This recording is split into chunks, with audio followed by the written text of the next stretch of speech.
우리는 지난 본문 가운데서 사도 바울이 성난 군중 앞에서 신앙 고백적이기도 하고 그리고 간증적인 그런 설교를 통해서 자신이 직접 경험한 바를 사실 그대로 이렇게 설명하려고 했었다는 것을 살펴본 바가 있습니다.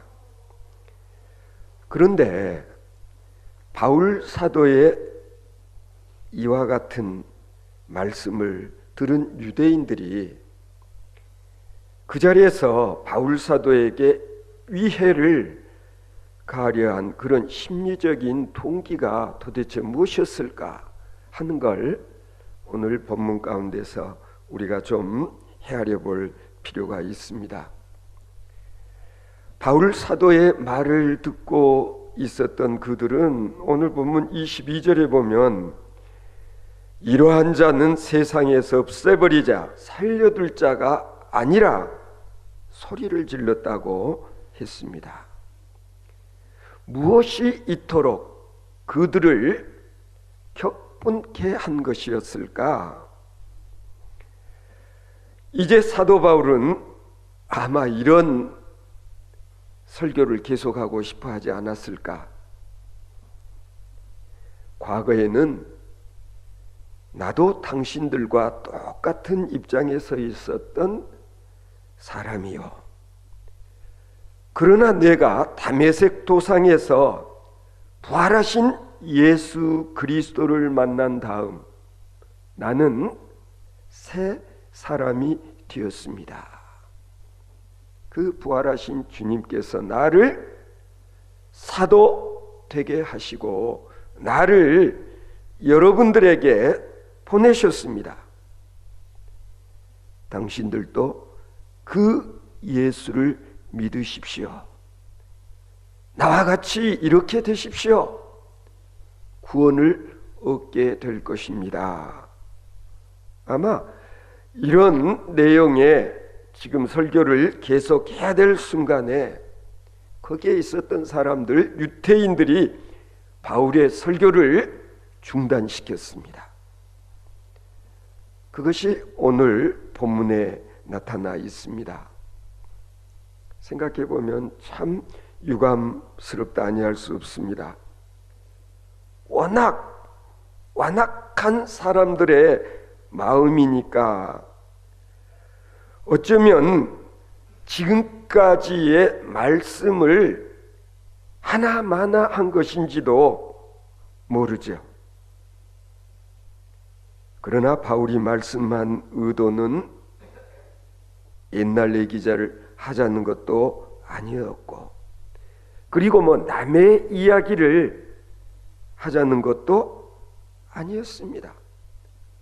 오직 내가 직접 경험한 일들, 내가 예수를 어떻게 만나게 되었나 하는 그 경험을 지금 거기 모여있는 사람들에게 이야기하고 싶어 했던 것입니다.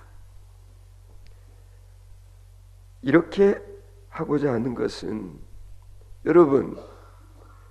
여러분이 이것을 믿는 순간에 당신들의 마음속에서도 성령님이 감하실 것입니다. 그리고 이것의 의미를 알게 됩니다. 그리고 내게 주신 이 놀라운 은혜를 여러분들도 경험하게 될 것입니다.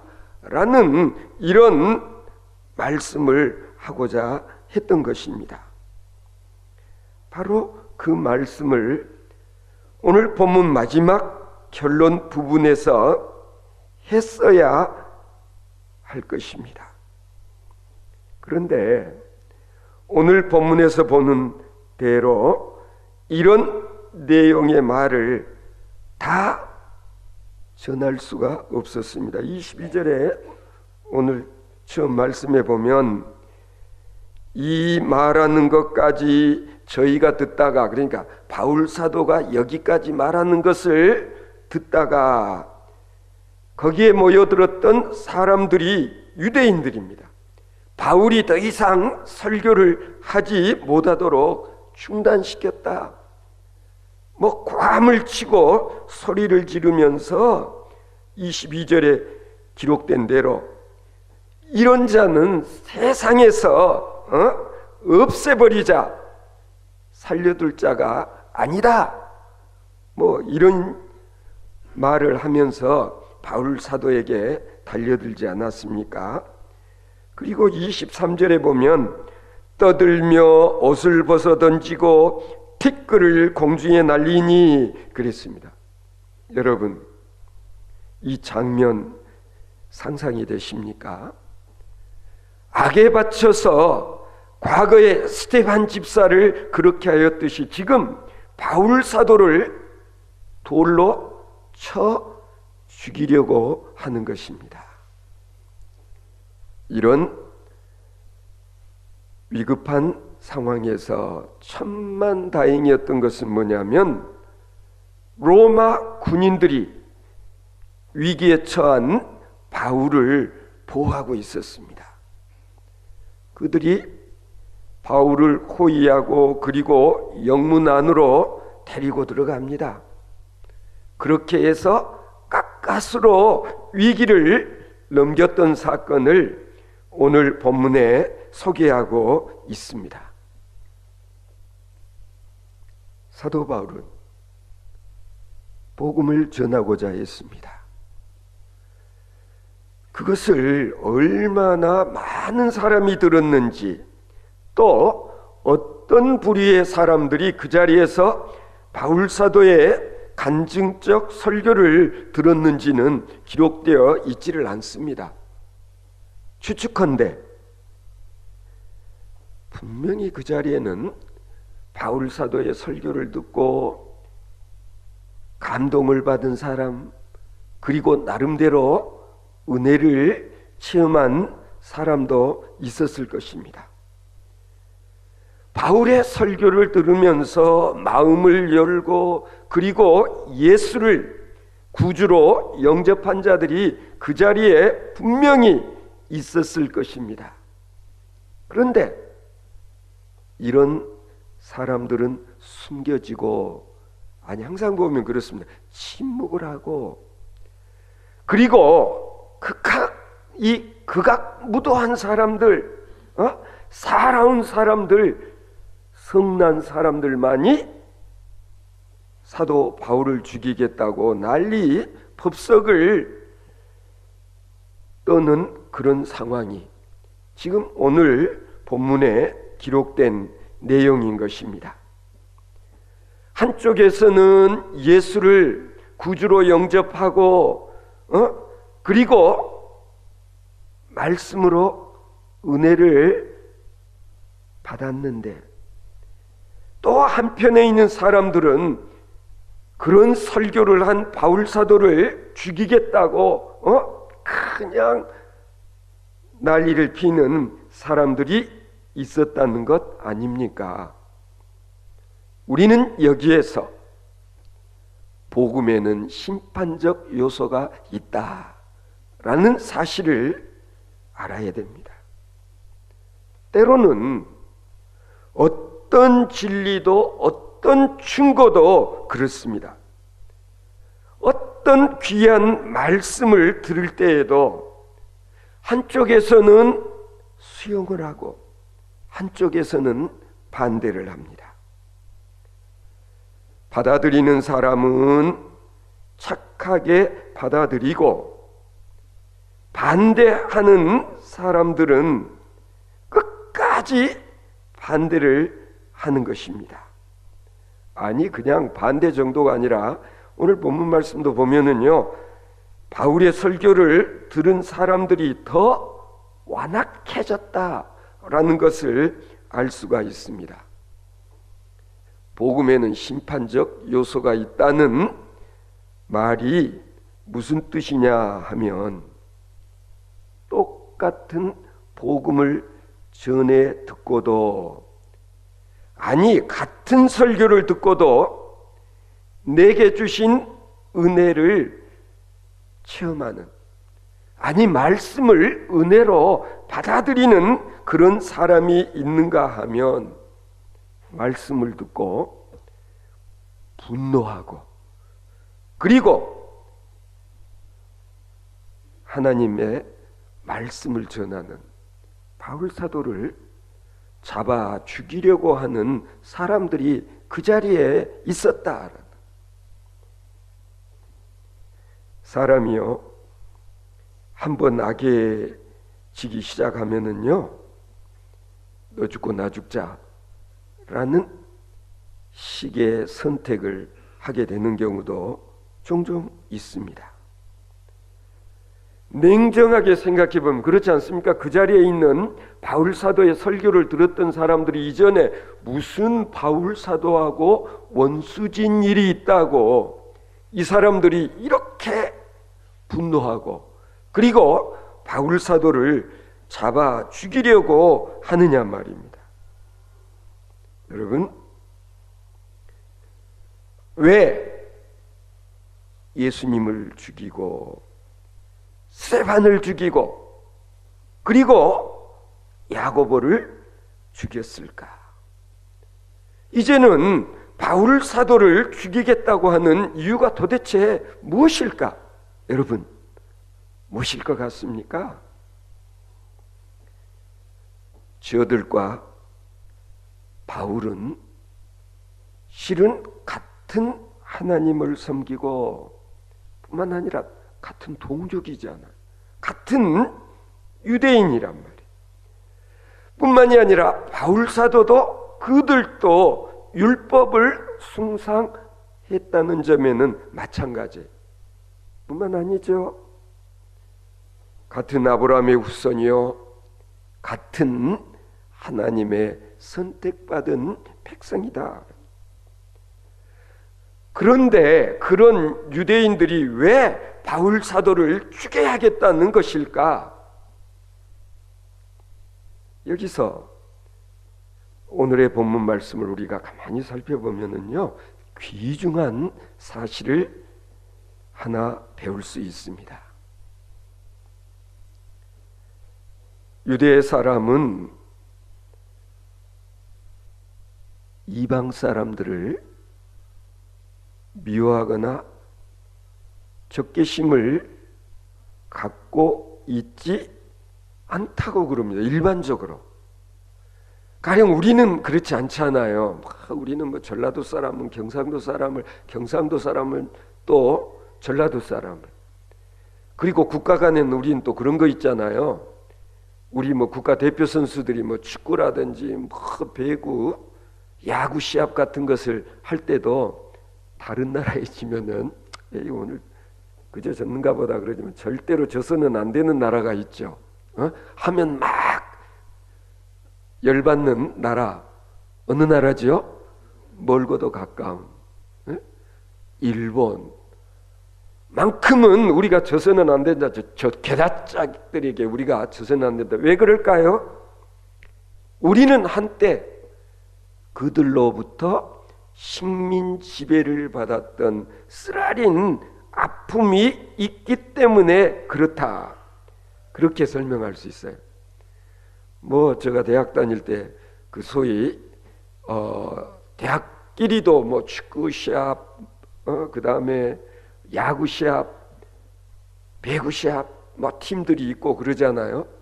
근데 연세인들은 다른 대학에 지면은 그런가 보다 싶지만은 절대로 고려대학교에 져서는 안 된다. 네? 뭐 특히 연고전, 그것도 뭐 꼭 연고전이 아니라 한 번은 또 고연전 그래야 돼. 연고전이다, 고연전이다. 고대도 마찬가지고 신촌 독수리들한테 져서는 안 된다. 안암골 호랑이에게는 져서는 안 된다. 이런 라이벌 의식이 분명히 존재를 해요. 그래서 절대로 고대한테서는 패배해서는 안 된다. 그런 게 강하거든요. 그런데 유대인들은 그렇지를 않다고 그럽니다.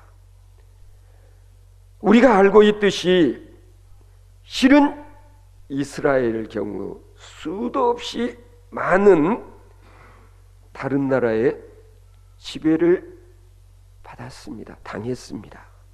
심지어는 독일 나치치하에서는 어땠어요? 600만 명이 학살을 당한 그런 아픈 과거가 있지 않아요.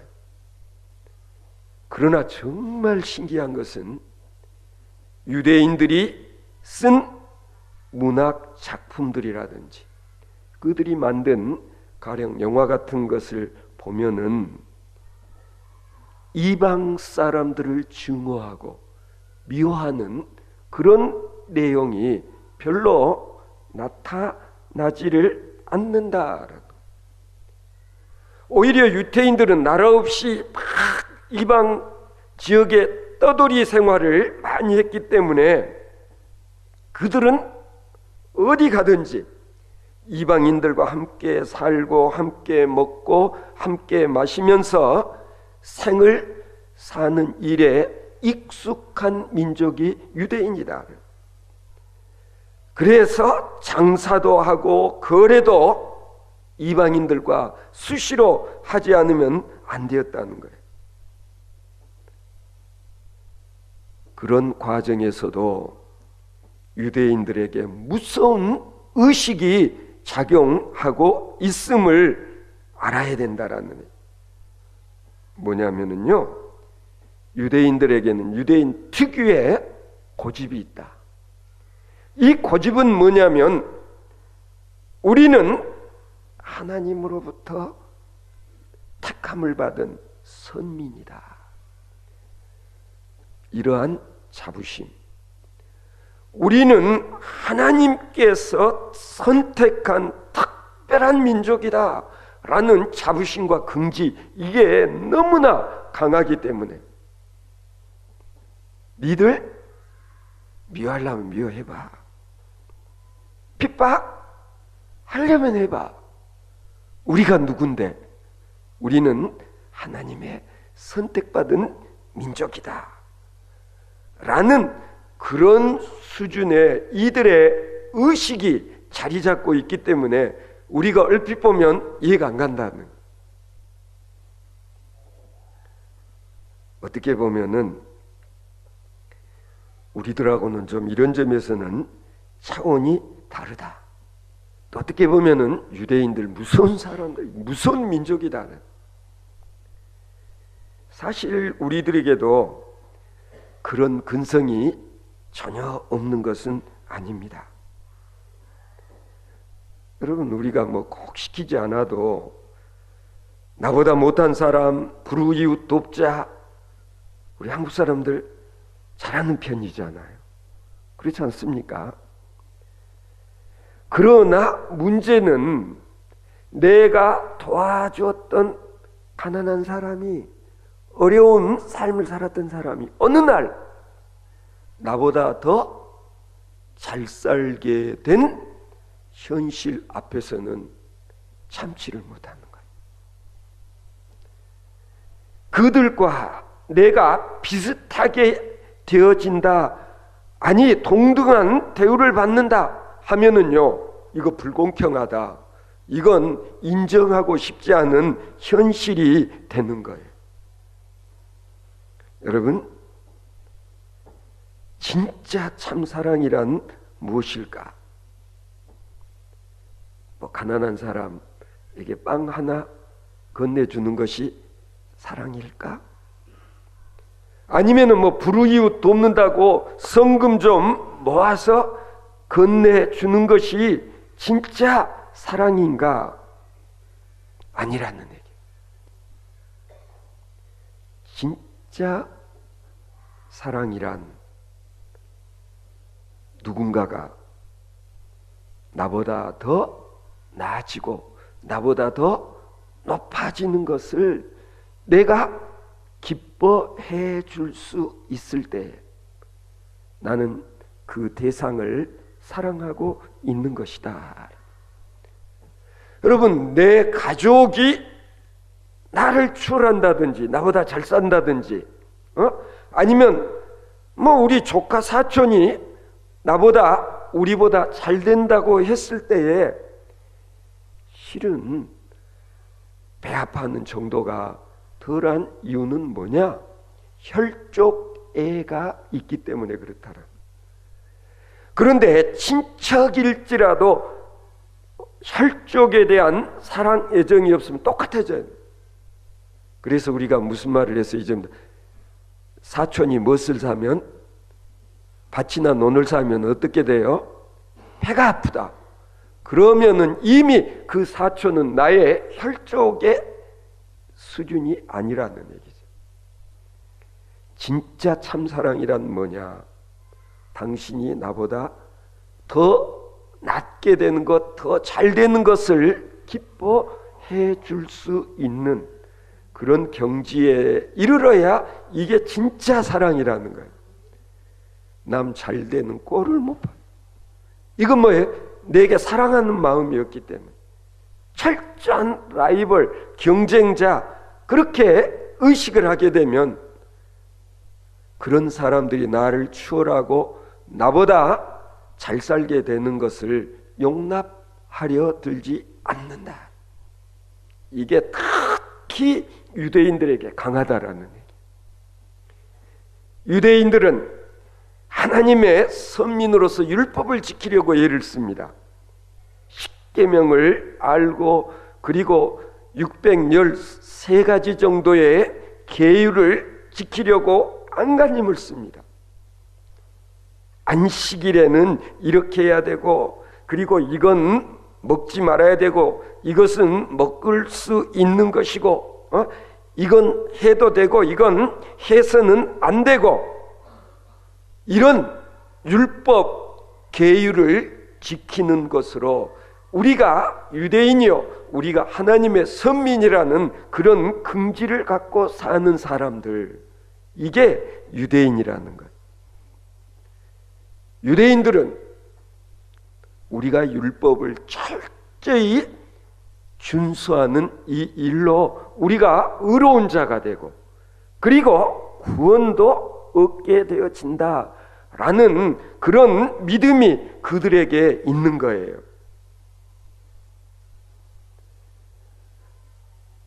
그런데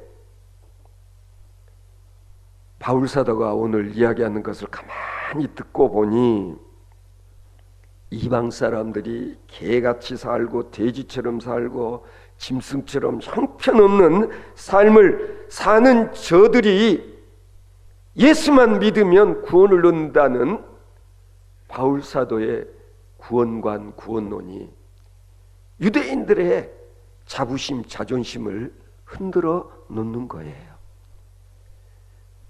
또 한 가지, 유대인들이 이방 사람보다 더 완악하다는 지적.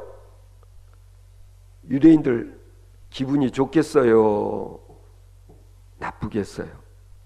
지금 바울 사도의 말투가 18절을 보시면요, 바울 사도가 지금 그 사람들한테 설교했던 내용 아닙니까? 주께서 내게 말씀하시되 속히 예루살렘에서 나가라.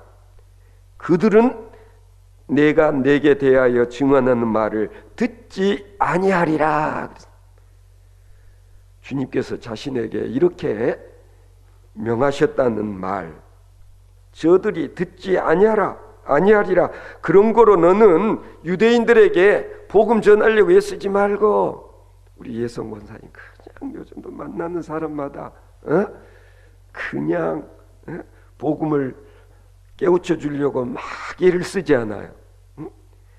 유대인들한테 아무리 해봐라 저희들은 받아들이지 않는다, 통하지 않는다. 그러니 유대인들 제껴놓고 내가 너를 이방인들에게 보낼 것이다 라고 주께서 나에게 말씀하셨다라는 이 말이 유대인들의 심기를 건드리지 않을 수 없지 않았겠습니까? 유대인들 비가 상했어요. 유대인들은 완악해서 아무리 하나님 말씀 전해봐야 소용없어. 그러니 너는 예루살렘을 빨리 떠나 내가 너를 이방인들을 선교하는 사도로 쓰겠다. 그렇게 지시를 받았노라고 바울사도가 지금 이 사람들 앞에서 이야기를 하지 않았습니까? 오늘의 본문 내용은 이러한 일들로 인한 완악함, 즉 유대인들이 이방 사람보다 더 완악하다는 것, 하나님을 믿는다는 그들이 하나님을 모르는 사람들보다 더 완악하다는 이런 식의 표현, 이런 말을 듣고 하는 게 아니라 입장 바꿔 내가 유대인으로서 그 자리에 있었더라면 사실은 비상하고 화가 나지 않았겠습니까? 하나님을 아는 사람들이 더 교만하고 더 완악하다 라는 이런 말들, 그렇잖아요. 그래서 설교를 할 때도 늘 조심스럽고 나는 별것 아닌 그런 마음가짐으로 말씀을 전했지만 어떤 사람들은 이것을 굉장히 가슴 아프게 속상하게 듣는 그런 경우가 있는 거예요. 그러면 어떻게 됐느냐? 설교를 들으면 들을수록 마음이 더 완악해지고 더 완고해지는, 마음이 굳어져 버려. 여기 보면은 이방 사람들과 자기네를 비교하는 그 논리 자체가 마음에 안 드는 거예요. 실상은 뭐 우리 애들도 오늘에 이렇게까지 가끔 보면 하여튼 누구하고 비교를 하는 걸 제일 싫어하잖아요. 애들이. 그렇죠? 자식들이 보면 하여튼 비교하는 걸 싫어해요. 우리를 저 이방인들과 비교를 해, 뭐 이런 식의 분노가 있었다. 그래서 지금 바울 사도를 잡아 죽이겠다고 난리를 치는 거예요. 자, 바울을 일단 죽이기로 생각했기 때문에 이제는 더 이상 무슨 말을 해도 통하지가 않는 거예요. 바울 사도의 어떤 변호도 어떤 논리도 통하지를 않는다. 죄를 지어서 의를 이룰 수가 없는 그런 경우 유대인들이 하나님의 종들을 죽여가면서 자기들 식의 어떤 정당성을 주장하려고 하는 그런 상황이 오늘 본문 말씀 가운데 지금 펼쳐지고 있는 거예요. 이것이 얼마나 엄청난 죄악인지를 이들은 모르고 있었다라는 거예요. 그래서 결국 바울 사도가 더 이상 설교도 못하게 했을 뿐만 아니라 하도 분위기가 살벌해지니까 결국 로마 군인들이 출동을 해서 여기 보면은 천부장이 저를 보호했다 그랬어요. 여러분, 로마의 천부장이 이 바울 사도를 보호하고 싶어서 보호한 것이었을까요? 아니에요. 지금 천부장이 바울을 영문 안으로 끌어들이고는 사실을 알아보기 위해서 어떻게 했어요? 바울 사도를 가죽군으로 묶고 그리고 때리고 명령을 했다는 것 아닙니까? 사도 바울은 부득불 마지막 히든카드라고 그러죠. 하나를 내어놓았습니다. 뭡니까? 나는 로마 시민이요. 당시에 이 로마 시민권만 가지고 있으면은요, 로마 시민권자에게는 절대로 채형을 가하지 않았습니다. 또 특별히 어떤 죄를 짓는다 할지라도 절대로 십자가에 못 박는 그런 처형은 하지를 않았다. 예수님께서 십자가에 못 박히신 것은 로마의 입장에서 보면 예수님은 유대인 가운데 한 사람에 지나지 않는다고 생각했기 때문인 것입니다. 왜 로마인은 십자가형 같은 처형은 하지 않았을까? 로마의 자존심, 로마 시민권자가 비참한 그런 모습으로 처형되는 것을 로마는 원치 아니했다라는 거예요. 어쨌든 사도 바울은 로마 시민권을 갖고 있다는 이 말 한마디에 백부장이 천부장을 찾아가서 이 바울 사도란 이가 로마 시민권자라고 그러던데요. 그러니까 천부장이 바울 사도에게 확인을 하지 않습니까? 자기는 돈을 많이 주고 로마 시민권자가 됐는데 당신은 어떻게 된 거요? 바울 사도가 뭐라고 그래요? 난 어렸을 적부터 나는 시민권자로 성장했다. 그래서 바울 사도가 여기서 생명을 보존하게 되는 그런 과정이 기록이 되어 있습니다. 그래서 여러분 잘 아시죠? 빌립보서 1장 12절에 보면 사도 바울은 로마 감옥에서 편지를 써서 보내지 않습니까? 내가 당한 일이 도리어 복음 전파에 진전이 된 줄을 너희가 알기를 원하노라, 그렇게 말씀을 합니다. 때때로 우리가 신앙생활할 때 또 저처럼 목회자로서 사역을 감당할 때 억울한 일을 당하는 그런 경우 종종 있을 수 있습니다. 아니 내가 전도인으로서의 사명을 충성되이 잘 감당하려고 노력할 때에 정말 알 수 없는 그런 핍박, 박해에 있을 수가 있는 거죠. 그러나 우리가 분명히 알아야 될 것은 바울 사도가 그리했듯이 바울 사도가 당했던 이런 고난, 아니 옥에 갇히는 이런 일들로 오히려 복음을 더 널리 전할 수 있는 그런 기회가 되었다라는 간증을 하고 있지 않습니까? 그래서 욥은 욥기서에 보면 이렇게 말하고 있습니다. 내가 가는 길은 오직 그가 아신다. 내가 지금 가고 있는 길, 그 길은 오직 여호와 하나님만이 아신다. 성도 여러분, 하나님께서는 지금도 저를 비롯해서 여러분들을 인도하고 계시다는 사실을 믿고 인정하시기 바랍니다. 내가 전도하려고 애를 쓸 때 혹 이런저런 어려움이 있고 그냥 내 위에만 내가 요즘 신앙생활 좀 잘해보려고 하는데 왜 이렇게 우리 가정에 어려운 일이 많이 있게 되어지는지 이런 생각이 들 때도 있습니다. 안 믿는 사람들이 예수 믿으려고 교회 나오기 시작하면은요 얼마나 많은 어려움, 환난이 따르는지 몰라요. 전 수도 없이 많이 보았습니다. 그럴 때 우리는 어려운 일들 묵묵히 참고 내가 지금 가고 있는 이 길을 주께서 아신다.